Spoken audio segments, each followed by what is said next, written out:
tidak patuh terhadap pekerjaan ini. Dan kita akan menindak tegas, sekali lagi saya akan tidak bosan-bosan ngomong, orang-orang yang tidak mematuhi aturan main ini. Jadi kalau ada pengamat mengatakan begini begitu, saya pengen juga ketemu dia. Ini data yang menunjukkan. Ya, data menunjukkan. Jadi kalau bersoal tidak usah cari popularitas publik, datang saja ketemu saya akan layani untuk bicara di mana. Jadi jangan kita bohongi rakyat itu.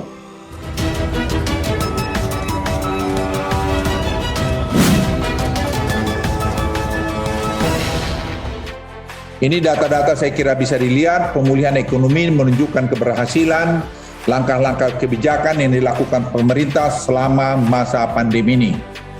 Buat hoax, membuat berita-berita tidak benar, itu akan kami tindak dengan jelas. Jadi karena apa, ini masalah kemanusiaan. Kita ngurus oksigen aja udah pusing, karena jumlahnya meningkat sampai 6-7 kali, dan jadi jangan ditambah lagi persoalan-persoalan tidak perlu atau mengambil keuntungan dari keadaan ini. Fadly Zon, politisi yang lebih aktif main Twitter daripada bekerja ini, kembali membuat keributan. Di saat politisi lain sedang berjuang mengentaskan COVID dari bumi pertiwi ini, Fadly malah terlihat sibuk menyusun kata demi kata untuk menyudutkan pemerintah lewat sosial media. Mungkin karena terlalu banyak mendapat subsidi kuota gratis dari pemerintah kali ya? Hehehe. Tak tanggung-tanggung, kali ini Fadly 2 kali menyinggung negara hingga opung Luhut. Diberitakan oleh Suara.com, Fadly menyinggung Luhut Binsar Panjaitan soal PPKM darurat Jawa Bali. Ia juga menyatakan bahwa negara tidak bisa lagi melindungi rakyatnya. Lantas, peran dia sebagai wakil rakyat apa? PPKM darurat Jawa Bali yang diberlakukan mulai tanggal 3 Juli lalu sudah memasuki hari keempat. Pada hari ini, Selasa 6 Juli 2021. Menko Kemaritiman dan Investasi Luhut Binsar Panjaitan pun disebut sudah melaporkan jalannya PPKM tersebut kepada Presiden Jokowi. Hal ini lantas memancing komentar dari anggota DPR fraksi Partai Gerindra Fadly Zon.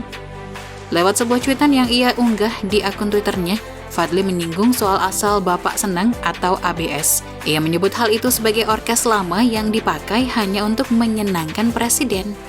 Menurut Fadly, orkes tersebut kini dimainkan kembali dan dipimpin oleh dirjen yang berbeda.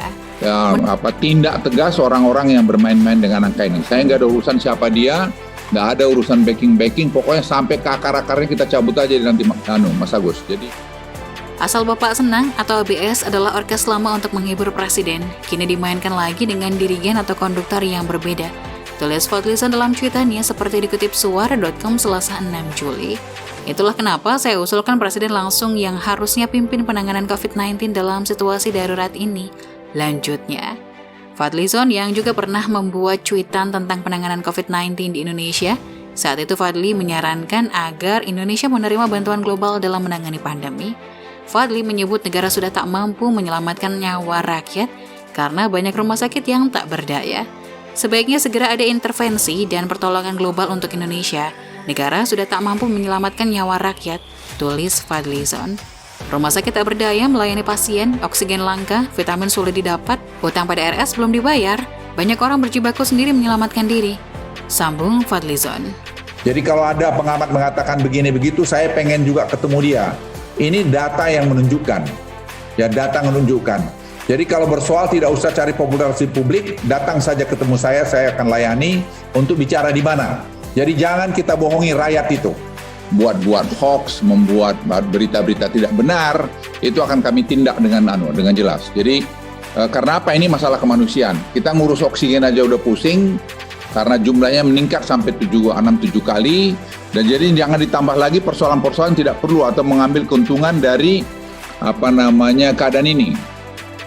Namun bukannya cuitan itu ditanggapi, opung Luhut malah mengabaikan dan lebih memilih fokus bekerja.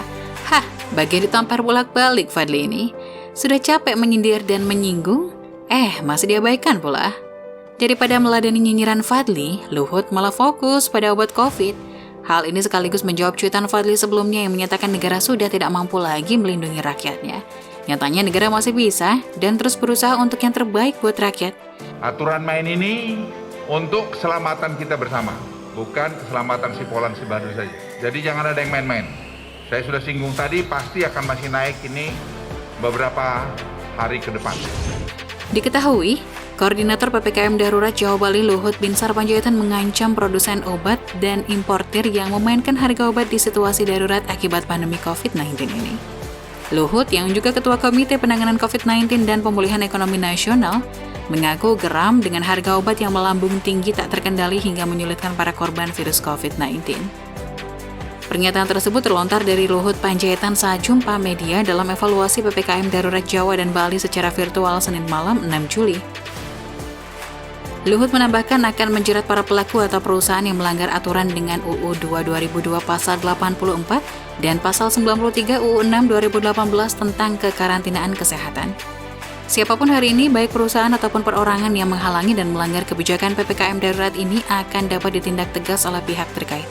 Tegas Luhut Panjaitan.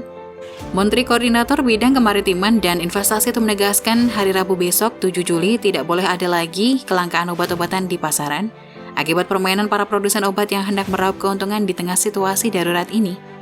Kita jangan diatur oleh orang-orang yang serakah. Saya tekankan hal ini, dan kita harus tindak tegas dan kita sudah peringatkan dan tidak mendengarkan peringatan kita. Kita akan tindak tegas, katanya. Luhut menyiapkan skema baru untuk mendatangkan obat impor, guna mengantisipasi kelangkaan obat akibat banyaknya korban berjatuhan yang terpapar pandemi COVID-19. Dan ini tadi saya juga sudah mengantisipasi beberapa importir obat untuk kita bisa melakukan langsung dari pabriknya. Dan nanti izinkan kita urus, pokoknya tidak boleh ada kelangkaan obat, tegasnya. Pihaknya menekankan kepada Kapolda Metro Jaya dan Pangdam Jaya untuk melakukan tindak tegas bagi para pelaku penimbun dan pemain harga obat-obatan ini. Selain itu, Luhut juga mengimbau kepada para produsen obat maupun importir obat untuk tidak memainkan harga dalam situasi darurat COVID-19 ini. Sekali lagi saya imbau kepada Anda yang memproduksi obat atau yang importir obat, untung kalian udah lebih dari untung selama 1,5 tahun ini. Jelasnya, kantor saya itu, anak muda-muda itu, menghitung untung Anda berapa besar, tapi sudah cukup, enough is enough, tegasnya lagi.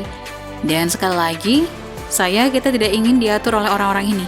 Kita mementingkan kepentingan rakyat Indonesia, termasuk orang-orang yang menderita akibat COVID-19 ini. Tutupnya. Yah, kasihan sekali Fadli ini. Daripada kuota datanya sia-sia, mending sumbangin aja bang ke anak sekolah, lebih bermanfaat, bukan? Saya patuh terhadap pekerjaan ini dan kita akan menindak tegas. Sekali lagi saya akan tidak bosan-bosan ngomong orang-orang yang tidak mematuhi aturan main ini. Jadi kalau ada pengamat mengatakan begini begitu, saya pengen juga ketemu dia. Ini data yang menunjukkan. Ya, data menunjukkan. Jadi kalau bersoal tidak usah cari popularitas publik, datang saja ketemu saya akan layani untuk bicara di mana. Jadi jangan kita bohongi rakyat itu. Ini data-data saya kira bisa dilihat, pemulihan ekonomi menunjukkan keberhasilan, langkah-langkah kebijakan yang dilakukan pemerintah selama masa pandemi ini.